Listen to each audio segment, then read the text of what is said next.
All right, guys, what's going on? Welcome back to the Everything College Football Podcast. Dave, me, and Nick are going to be doing our 2022 Duke Blue Devils preview and prediction.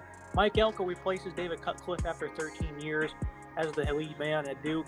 Kevin Johns, he's been all over the place the last couple of years, but he spent 3 years at Memphis. He's now taking a new job here at Duke as the offensive play caller. And Rob Smith, he comes over after a 2-year stint at Rutgers under Greg Schiano. He was the defensive coordinator at Arkansas in 2014 through 16.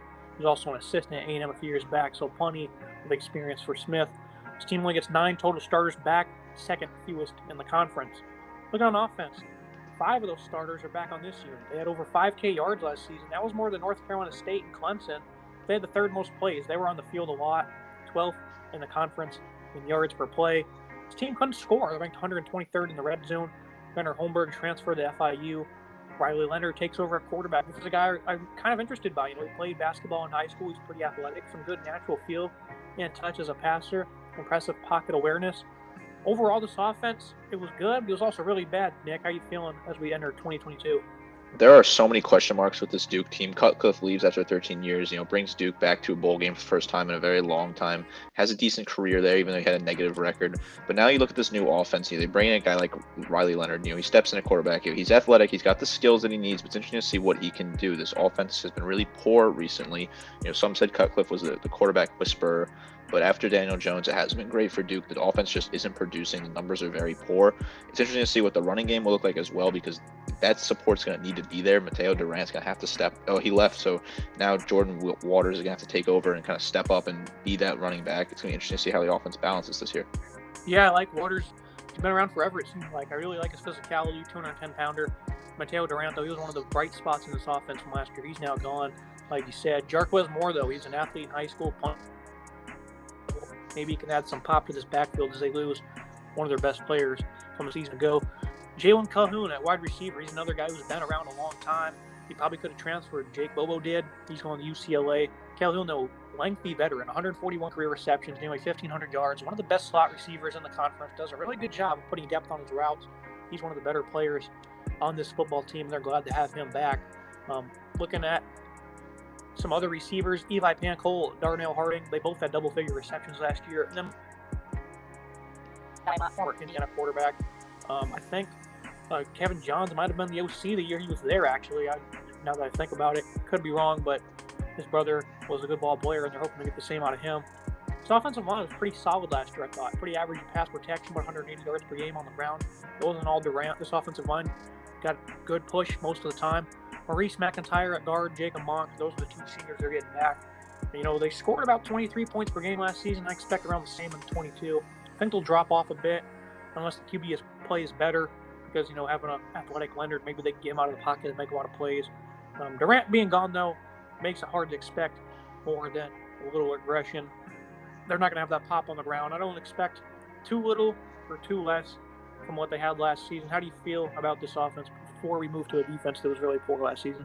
I think having Calhoun back, he could have transferred like you said, but he stays at Duke. He continues to play 141 career receptions. He's going to be a big target this year in the slot. I think they're going to be trying to get him the ball a lot.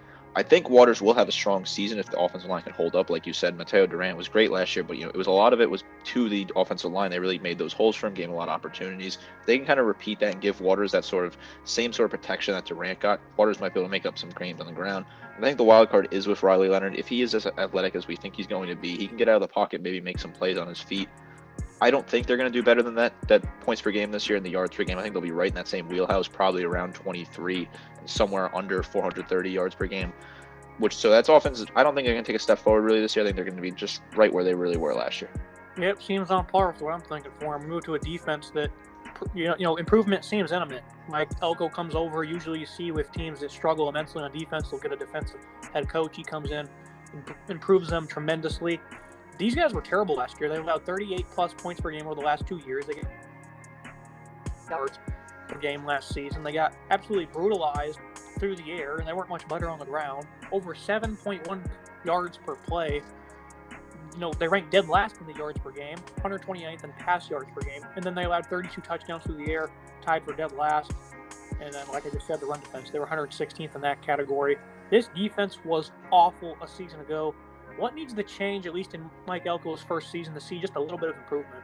The secondary, it comes down to the secondary. They're some of the worst in the country. Giving up 40 points per game is just unacceptable in the ACC. That's just a really terrible number. The secondary has to improve. We need to start seeing some better play from those players. There's a lot of work that needs to be done with that. I look at Shaka Howard. He did a lot last year with 98 tackles, but someone's got to help him. He seems to be the only person really making those tackles out there. He nearly pushed 100 tackles and also had 11.5 tackles for loss. But in general, they're just looking so poor in the secondary. I know they bring in the Iowa State transfer, DeAndre Young, who may help a lot. He was a solid player for the Cyclones, but I really just don't know where this production is going to come from next year. And they really got to figure out something, because when you let up almost 520 yards per game, your offense is going to be always playing catch up, and you just don't want to be doing that with a young and experienced offense like that. And that's why they were at the top of the conference in plays on offense, because they're on the field so much. I thought outside of Shaka Howard, they had a few more standouts, especially in the defensive line. I thought this was a pretty respectable pass rush. And despite all those poor numbers, actually it ranked 7th in college football with 15 forced fumbles. That's pretty impressive.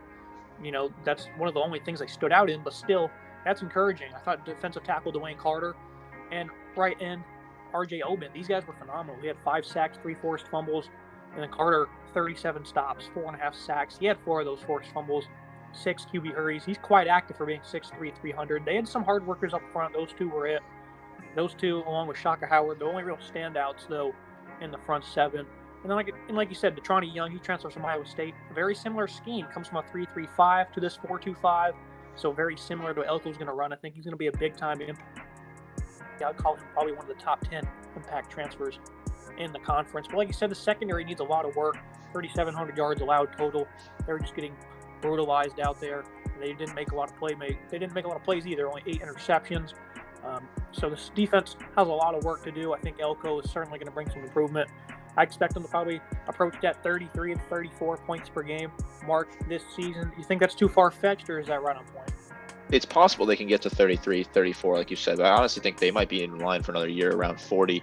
I just don't see the improvement here. I see a lot from this team. Maybe Young steps up, has some good plays, but I really think they'll be right around the 40 again. This team will just be just like they were last year, in my opinion. Same way on offense, same way on defense, and there's no improvement really in Durham. Yeah, looking at the schedule and the prediction, I have them starting off 3-1, but that's it. They won't see victory lane for the rest of the year, in my estimation. I just don't think the offense is going to progress. I don't expect it to really regress either. And then I just explained how I feel about the defense. I think they'll get a little bit better, but it's going to be a couple-year process on this unit. I have them going 3-9, 0-8 in conference. I have them winning against North Carolina A&T, Temple, and on the road against Kansas. I think that game on the road against Georgia Tech could be interesting. And then potentially October 1st when they host Virginia, because that defense, is up and down all the time. Maybe if their offense can showcase a power running game, or they use Leonard's legs a lot, maybe they can outscore Virginia there. But I don't expect them to do much this season. I think Elko's in for a 3-9 debut. It's going to be a tough year for Elko in his first year. You look at that slate, especially the second half of that, at Miami, at Boston College, at Pitt. Those are all tough games. Going to struggle there. At home to Wake Forest, at home to UNC, who might be better this year. Tech, wildcard team in the ACC. They might have a good year. There's really no free wins on this schedule outside of North Carolina, AT&T, and Temple, really, and maybe Kansas, but that might give you a closer game than some people expect. This is a tough schedule for Duke, and when this team is just rebuilding under a new coach, don't expect a whole lot out of the Blue Devils. Yeah, the second half slate is pretty brutal. UNC, Miami, BC, and you got Pitt and Wake Forest to cap it off. It's going to be it for today's episode, guys. Make sure you like, comment, subscribe. See you next time. Thank you so much.